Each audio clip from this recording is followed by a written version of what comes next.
Power Back time on the Gutsy Podcast. Each week we bring you 5 minutes of condensed inspiration to reclaim the courage and momentum you've given away. You've got big things to do, so let's get your power back.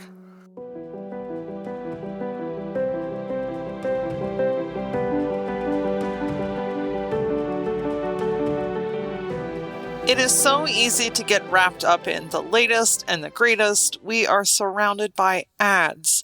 If we look at something on Google, inevitably it shows up in our social media feeds. Technology always has a new fancy gadget with some new improved something or other in front of us. And now more than ever, there are apps to simplify our life, to add to our life, to take things away from our life. Guys, we are surrounded by the opportunity to purchase. So then the question comes into play of, when is it too much? When am I buying things for the sake of buying them? And are these things actually adding value to my life? Or am I purchasing them because it's convenient? This week on the Gutsy Podcast, we're going to break down the difference between purchasing stuff and experiences, and knowing when it's okay to purchase things and when it's become a little bit too much. Now, I fall in the category of, you know what? I really enjoy nice things, especially if they bring value or bring pleasure into my life. But I also really, really love and value a great experience. I want to start this conversation off by saying that you are not a bad person if you value nice things, if you purchase things to enhance your life, or just appreciate the finer things. You're also not a bad person if minimalization is your thing and you would rather just travel the world all the time.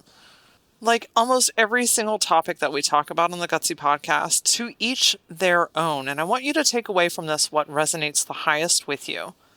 But I challenge you to see things from a different perspective, because sometimes stuff, things, nice, quote unquote, nice things can be perceived as, oh, that clearly means that you're materialistic.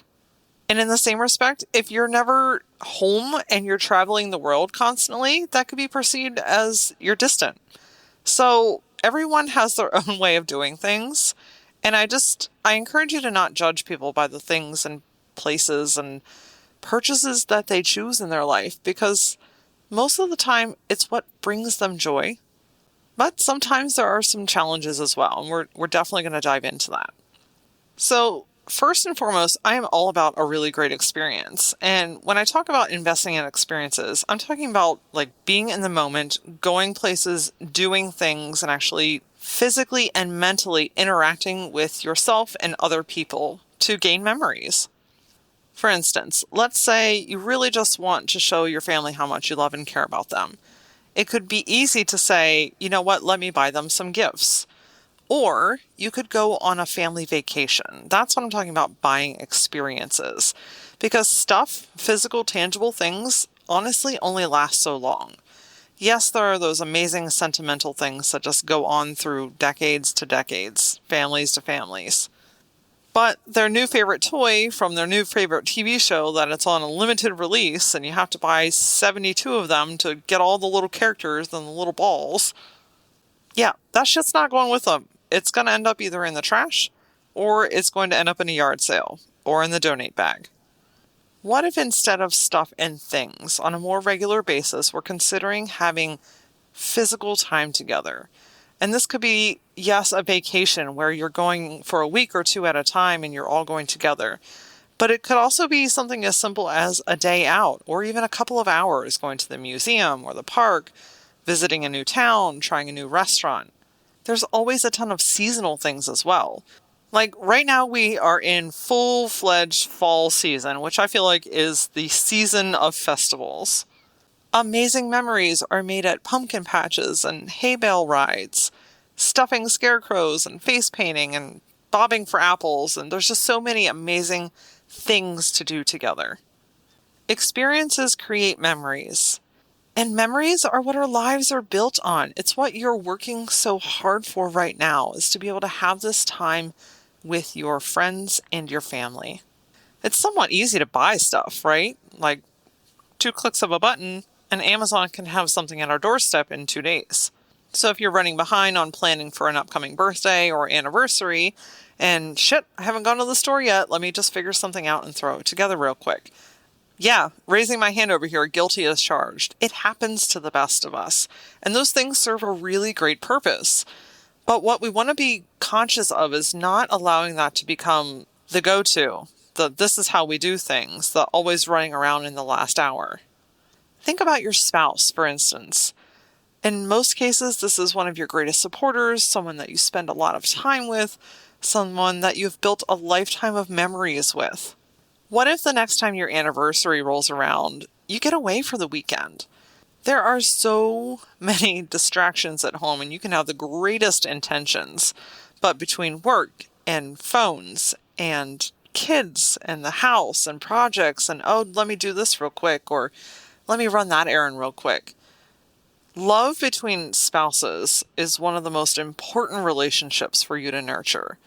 So invest in an experience with that person.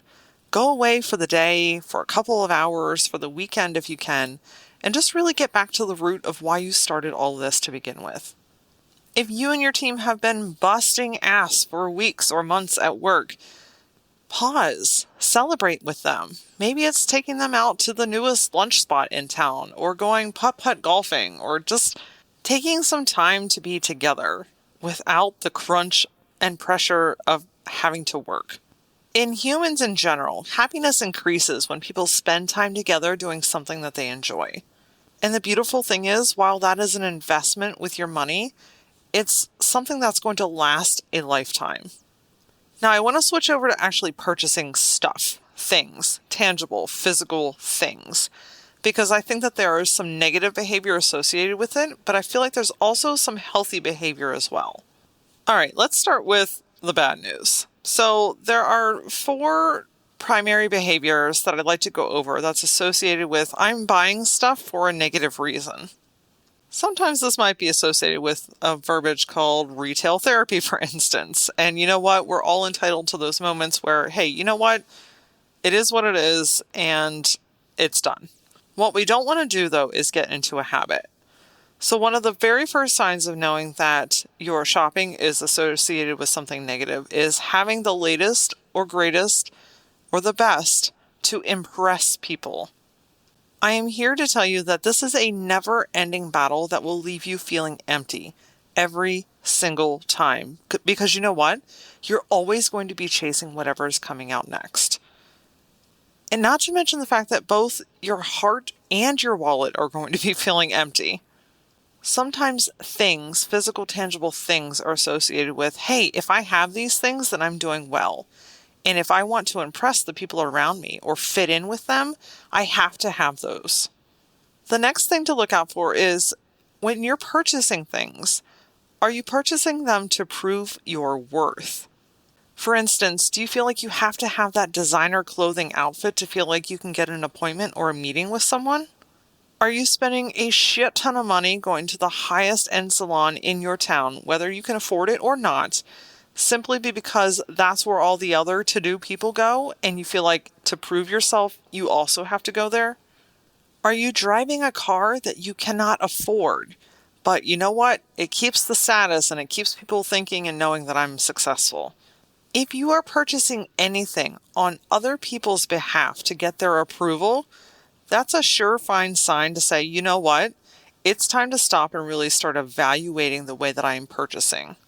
And better yet, that's an opportunity for you to dig deeper and ask yourself, why am I looking for their validation to begin with?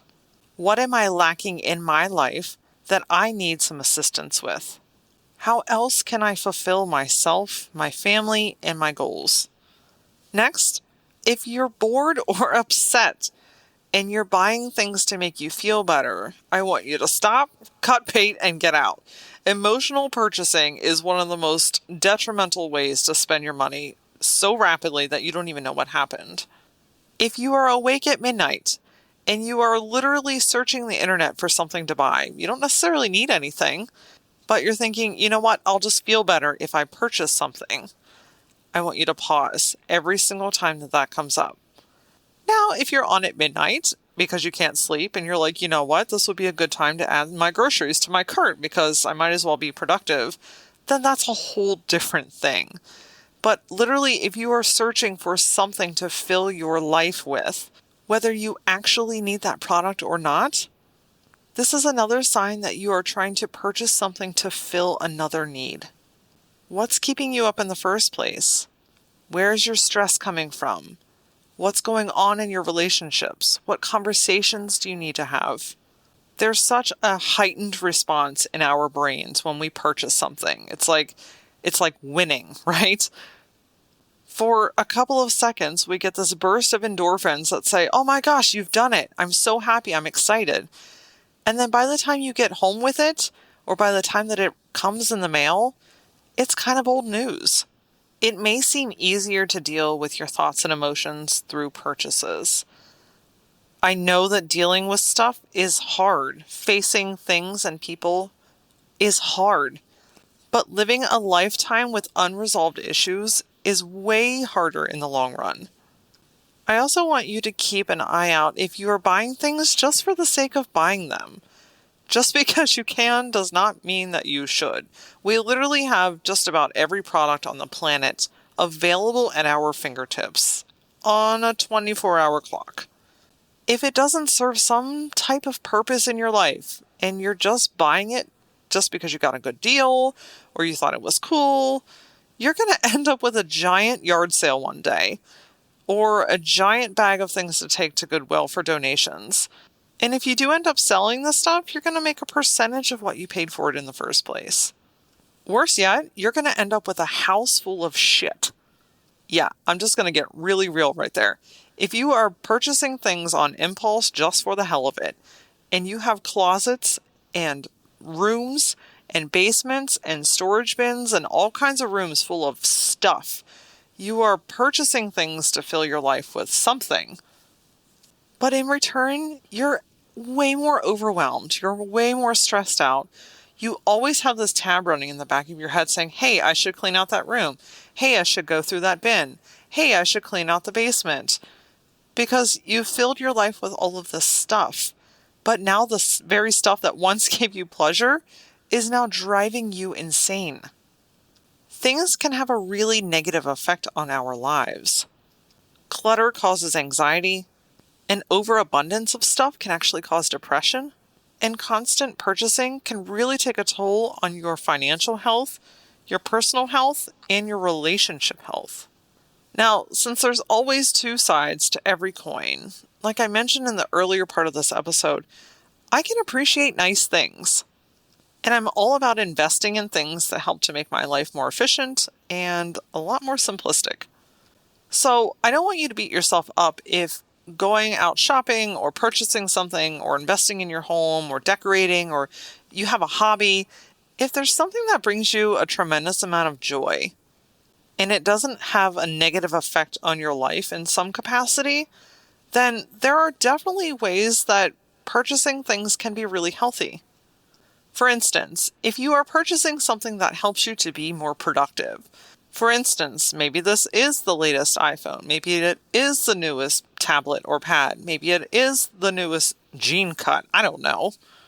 If there are aspects to this purchase that are going to help you to be more efficient, to be more productive, to get things done faster and more simplistic and take stress off of your life, then by all means, purchase the damn gadget.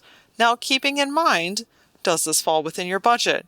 Does it align with your goals? I mean, it's not just like, oh, this will make me better, let's buy it. But if you've done your research, you've evaluated your budget, and you're like, yeah, this actually makes a whole lot of sense, then don't feel bad for purchasing something. People get bashed all the time for saying, oh, you have the latest. Oh, you had to go get this. Oh, you had to go get that. Well, you know what? Everyone is entitled to their own opinion, and everyone is living their own life. You also don't owe an explanation. If this is something that's truly going to improve your life in some capacity, and you can afford it, then buy it. If you are evaluating a purchase and it's going to help you feel more organized, put together, or boost your confidence, this is another healthy evaluation of making a purchase. Now, the important thing that I want to point out here is that it's for you, that you are feeling more put together for yourself, and that you are feeling more confident in your own skin. So whether it's a new piece of furniture that allows you to organize things all neat and tidy, or it's a new pair of jeans that fit just right, or a new pair of shoes that just really help you feel amazing, organization and confidence are two things that can help to actually expedite and enhance your life and your goals. How much more do you get done when you feel organized? Okay, yeah, same here. And how much more confidently do you speak at meetings, on the phone, or even just walk into work, knowing that you feel like you are put together? To me, what that means is you have invested in yourself. You've taken a little extra time for yourself. This isn't to impress anyone. This isn't to get in front of anyone's face. This isn't to like, hey, look at me, look what I've done. No, this is saying, I have taken care of myself and I feel really good today. And because I feel really good, I'm going to be really productive. It's such a positive chain reaction, and it's one that can come without explanation. If you're considering making a purchase, ask yourself if it adds value to your life. I want to infuse in here again that we are always trying to be budget conscious, right? So just because you can doesn't mean that you should. Just because you have the money doesn't mean that you have to go out and purchase something. But if you're finding, hey, my budget allows, and I know that this particular product or service is going to add value to my life, then again, that's another investment in you. Now, this might sound silly, but this is one of my favorites. I have paid a decent amount of money on my sheets and my blankets on my bed. And I know that sounds funny, but investing in something that really helps me to sleep better, it helps me to feel better. On Sundays, I snuggle all up in it and drink my coffee, and it's like my special me time. Yeah, those sheets were kind of expensive, but every single day my life benefits from them. It's kind of the equivalent to buying 1-ply or 2-ply toilet paper. Okay, I'm just going to throw that out there. And if people want to knock you for making purchases that better your life, then you know what? That's on them. That's way more about them. I've definitely had a handful of people be like, oh, you sleep with the fancy sheets. Oh, look at you. I'm like, girl, I sleep like a freaking queen in these sheets. And because I sleep better, I wake up better. And because I wake up better, I'm stronger at work. And because I'm stronger at work, it goes on and on, right? So not to mention the fact that they just add tremendous value to my personal life. So if you've got something that adds value to your life, 1, you don't need to explain it to anybody. And 2, enjoy it, because I'm going to guess that you have worked your ass off to be able to do that. And lastly, if you're making a purchase and it just makes you happy and you just want to buy it because, I think that sometimes that's okay. For instance, sometimes that $5.99 frame at Marshall's you just really love and you want to decorate your house with it. Or you go to Office Max and there's a whole set of folders that you're like, oh my gosh, I definitely have plenty of folders, but these bring me a lot of joy. And they're $9.99. Now you absolutely have to be mindful, right? Because we don't want to slip into the slippery slope that we talked about earlier in this episode. But in my own personal opinion, I don't know that every single purchase needs justified every single time. If your bills are paid and your budget is situated, there's food on the table, there's clothes on your family's back, you're moving forward in life, then you know what? Buy the frames and buy the folders. You work really hard for your money, and you have every right to infuse your life with things that improve your health, happiness, and efficiency, and experiences that add value, longevity, and memories to your life. What serves one person or family may not be the same as someone else, but that does not make either one right or wrong. I want you to just be mindful of the way that you're spending, what you're investing your money on, and ultimately how it's going to affect your life. Join me this Thursday as we take our power back by being aware of our fears and identifying things that we should give up in order to be happy. Until then, follow the Gutsy Podcast on Facebook and Instagram, and for more Gutsy insight, follow me personally at @ThatLauraOra. See you next time.